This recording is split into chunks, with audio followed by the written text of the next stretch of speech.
conduct of competency assessment. Good morning, everyone. I am Jerson C. Barang, an accredited competency assessor in electronics product and assembly servicing NC2. Go.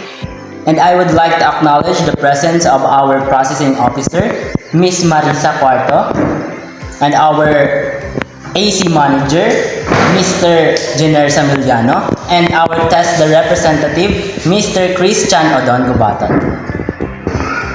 You do not have to worry about their presence because they are here to oversee if the conduct of the competency assessment is and check if the conduct of assessment is in accordance with the prescribed competency assessment methodologies and procedures. They will not assess. Before we start, please submit your admission slips.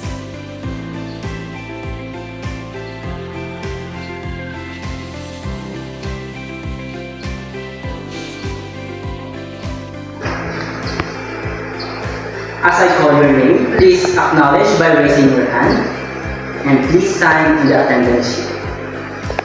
Marisa Cuarto, please sign.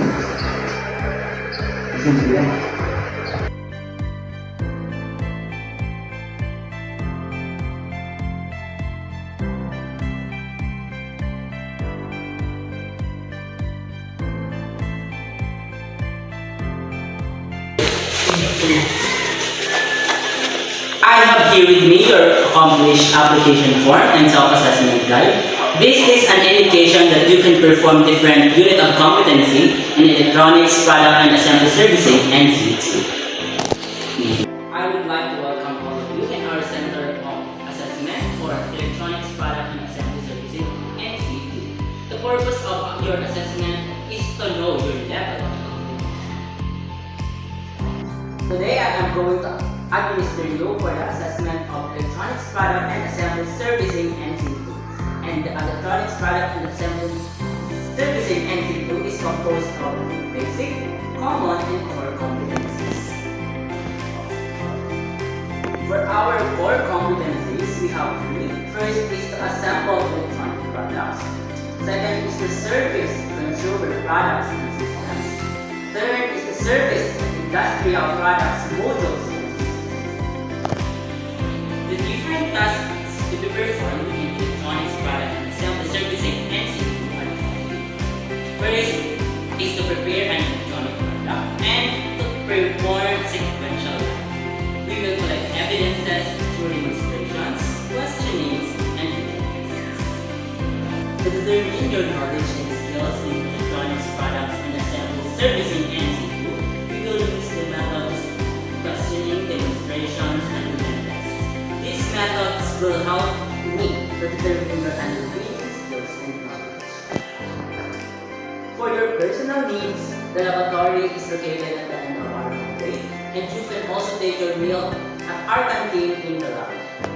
However, you cannot go outside while you're taking classes.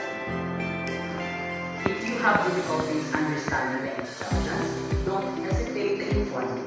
Also, during written exams, have dilemma in writing your answers, don't be shy because we can accept your answers verbally. If you have concerns, questions, or there is a need for you to clarify concerning your assessment, you can raise your hand because I am willing to assist you. But once the assessment has started, please refrain from asking questions. Also, if you have physical or informal difficulties, please call my attention in order to answer. If you have any questions regarding the assessment results, you have to write an appeal. You can submit it at the provincial office, but make sure that the assessment center and assessor are present. For the issuance of national certificate, the AC manager shall inform you where you can claim it with an impact working days after the assessment and you are found not yet competent, don't worry because we can reassess you in your own competence.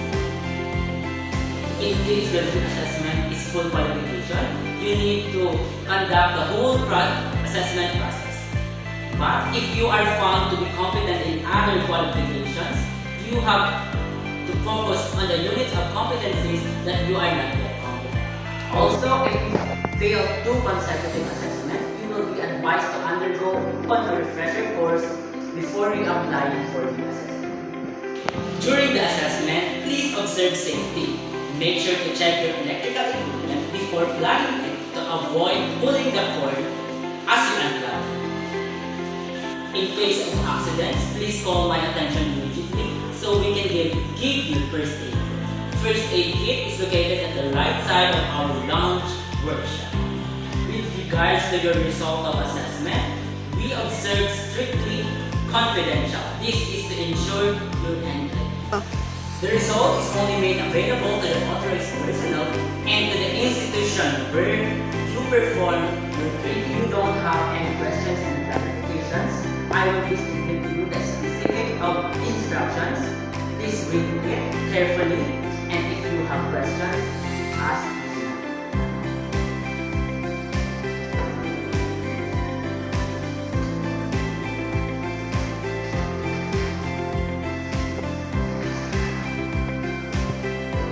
I will give you now an assignment. It's for you.